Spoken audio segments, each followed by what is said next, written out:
K-Flock's trial started today, and it came out that K-Flock's own mans is snitching on him, but it gets worse. The person that's telling on him is a person they say K-Flock allegedly got back for. 2020 K-Flock's man got shot, and while he was in the hospital recovering from his injuries, he got a call from Flock where he allegedly said, "You know I got you right."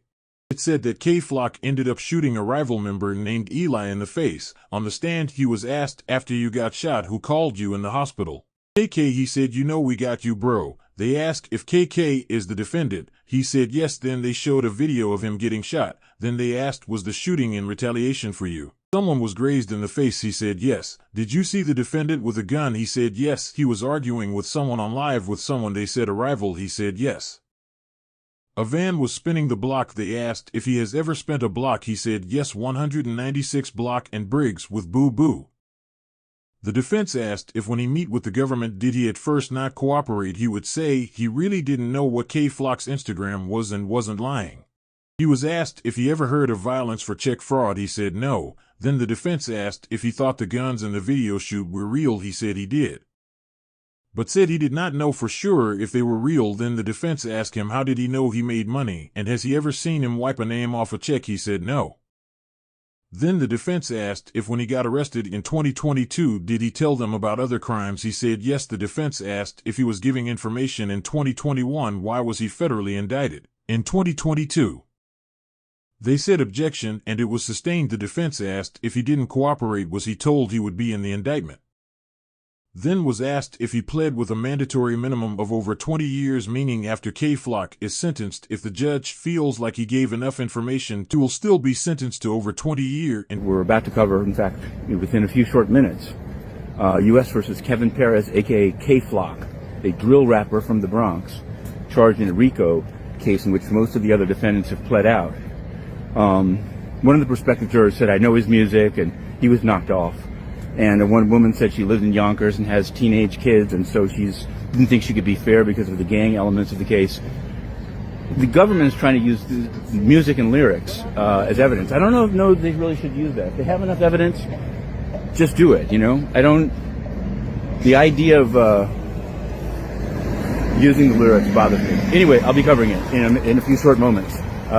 Flock is being charged for shooting and grazing Eli G's in the face. Another attempted murder. He's being charged for the murder of Oscar Hernandez. He has firearm charges, bank fraud, and other little add-on charges. K-Flock is facing up to life in jail if convicted. 3 people have already testified against K-Flock in his trial. This is a federal case, and the feds have a 90-something% conviction rate because someone usually always end up telling. One of the other main source of evidence they have is his lyrics of him dissing Eli G's, making a mockery of the tragedy almost turned causality where he was shot in the face, which helps paint the picture that K-Flock is a monster who cannot be put back into society.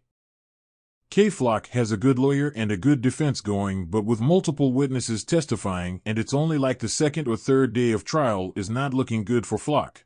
Blitz at 800 YG member who killed one of K-Flock's closest friends in 2021, 16-year-old Nazi, who was shot and killed on the same block as J-Rip, was a year prior to that. 21-year-old X-Blitz was charged with the murder and was sentenced to 18 years in prison. X-Blitz posted a message around last year where he was saying that everyone forgot about him and nobody was providing for him. And his own mans would comment on his post and pretty much said he knew what came with the streets and do not start crying now. I guess after that he was looking for any chance to get out. So X-Blitz would take his chance to work with the government to take down a big name like K-Flock in hopes to get a huge reduction on his sentence, and X-Blitz would take the stand on K-Flock. Would ask him, "You face 20-year federally consecutive." He said yes. They said unless you get a 5K one letter correct. He said yes. They said no further questions.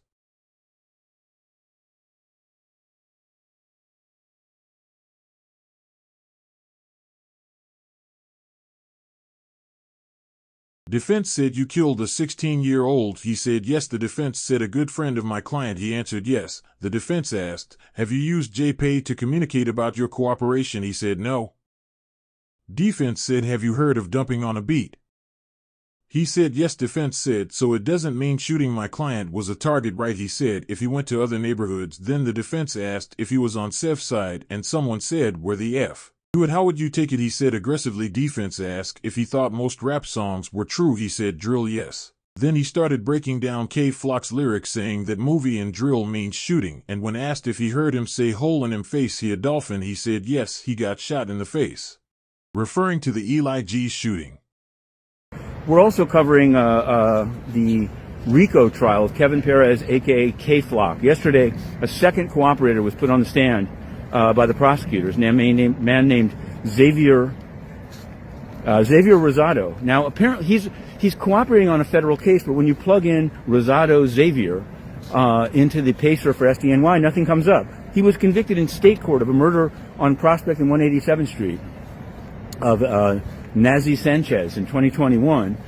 He got 18 years for that. Apparently, he thinks and believes that by cooperating in this federal case against Kay Flock, he will reduce the state sentence. And I'm not sure how that works. We're just covering this case as close as we can.